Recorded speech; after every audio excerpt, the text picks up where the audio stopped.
കർത്താവ് തനിക്കു വേണ്ടി തിരഞ്ഞെടുത്ത ജനത ഭാഗ്യമുള്ള. പിതാവും പുത്രനും പരിശുദ്ധാത്മാവുമായ ത്രിയേക ദൈവത്തിൽ സ്നേഹമുള്ളവരെ, നമുക്ക് വചനം പഠിക്കാമിലേക്ക് നിങ്ങളെ ഒരിക്കൽ കൂടി സ്വാഗതം ചെയ്യുകയാണ്. പ്രിയപ്പെട്ടവരെ, നമുക്കറിയാം നമ്മൾ വിശ്വസിക്കുന്ന ദൈവം ത്രിയേക ദൈവമാണ്, ഏകദൈവമാണ്. അതിൽ 3 വ്യക്തിത്വങ്ങളുണ്ട്, പിതാവും പുത്രനും പരിശുദ്ധാത്മാവും. ഇനി ഈ ത്രിയേക ദൈവത്തിൻ്റെ പ്രവർത്തനമാണ് നമ്മളെ വിശുദ്ധീകരിക്കുകയും പൗത്രീകരിക്കുകയും അതുപോലെ നിത്യജീവൻ പ്രദാനം ചെയ്യുകയും ചെയ്യുന്നത്. അതിനു വേണ്ടിയിട്ട് ദൈവത്തിൻ്റെ ഇടപെടൽ സുവിശേഷത്തിൽ ഉടനീളം നമുക്ക് കാണുവാനായിട്ട് സാധിക്കും. ആയതിനാൽ ഈ ത്രിയേക ദൈവത്തിൻ്റെ നാമത്തിൽ ഇന്ന് നമ്മൾ പഠിക്കാൻ പോകുന്ന വചനഭാഗങ്ങൾ ഇപ്രകാരമാണ്. വിശുദ്ധ യോഹന്നാൻ്റെ സുവിശേഷം 3-ാം അധ്യായം അതിൻ്റെ 3-ാമത്തെ വാക്യം. അതുപോലെ തന്നെ ഉൽപ്പത്തിയുടെ പുസ്തകം 3-ാം അധ്യായം 3-ാമത്തെ വാക്യം. ത്രിയേക ദൈവത്തിൻ്റെ നാമത്തിലാണ്. ആയതിനാലാണ് ഉൽപ്പത്തി 3:3, വിശുദ്ധ യോഹന്നാൻ 3:3 നമ്മൾ ധ്യാനിക്കാനായിട്ട് പോകുന്നത്.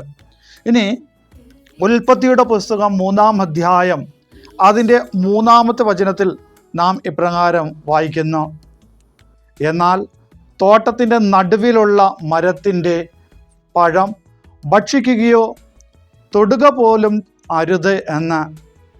പ്രിയപ്പെട്ടവരെ, ഇത് ഹവ്വ പ്രലോഭകനോട്, സർപ്പത്തോട് പറയുകയാണ്.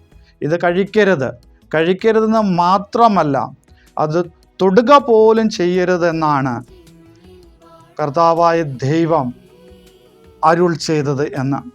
പ്രിയപ്പെട്ടവരെ, എന്നാൽ പിന്നീട് എന്താണ് സംഭവിച്ചതെന്ന് നമുക്കറിയാം. അവൾ പ്രലോഭനത്തിൽ വീണുകൊണ്ട് ലോകത്തിലേക്ക് ആദ്യമായിട്ട് പാപം കടന്നു വരികയാണ്. ഇനി ഈ പാപമോചനം എങ്ങനെയാണ് സംഭവിക്കേണ്ടത് എന്നാണ് വിശുദ്ധ യോഹന്നാൻ്റെ സുവിശേഷം 3-ാം അധ്യായം അതിൻ്റെ 3-ാമത്തെ വാക്യത്തിൽ നമുക്ക് കാണുവാനായിട്ട് സാധിക്കുന്നത്. ഇവിടെ നമ്മൾ ഇപ്രകാരമാണ് വായിക്കുന്നത്: യേശു പറഞ്ഞു, സത്യം സത്യമായി ഞാൻ നിന്നോട് പറയുന്നു, വീണ്ടും ജനിക്കുന്നില്ലെങ്കിൽ ഒരുവനും സ്വർഗരാജ്യം കാണുവാൻ കഴിയുകയില്ല എന്ന്.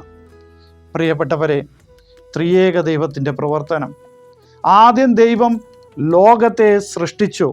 പിതാവായ ദൈവം ലോകത്തെ സൃഷ്ടിച്ചു. എന്നിട്ട് ലോകത്തിന് കൽപ്പന നൽകുകയാണ്: നിങ്ങൾക്ക് ഈ തോട്ടത്തിലെ എല്ലാ പഴങ്ങളും ആസ്വദിക്കുകയും ഭക്ഷിക്കുകയും ചെയ്യാം, എന്നാൽ ഈ തോട്ടത്തിൻ്റെ നടുവിലുള്ളത് മാത്രം അരുത് എന്ന്. എന്നാൽ മനുഷ്യൻ അവൻ്റെ സ്വാർത്ഥത നിമിത്തം അതുപോലെ തന്നെ അത്യാഗ്രഹ നിമിത്തവുമൊക്കെ പാപം ചെയ്യുകയാണ്. ഇനി ഈ പാപികളായ ഈ ലോകത്തെ മനുഷ്യരെ രക്ഷിക്കുവാനായിട്ട് ത്രിയേക ദൈവത്തിൻ്റെ പ്രവർത്തനം പുത്രനിലൂടെ കടന്നു വരികയാണ്. എപ്രകാരമാണ്?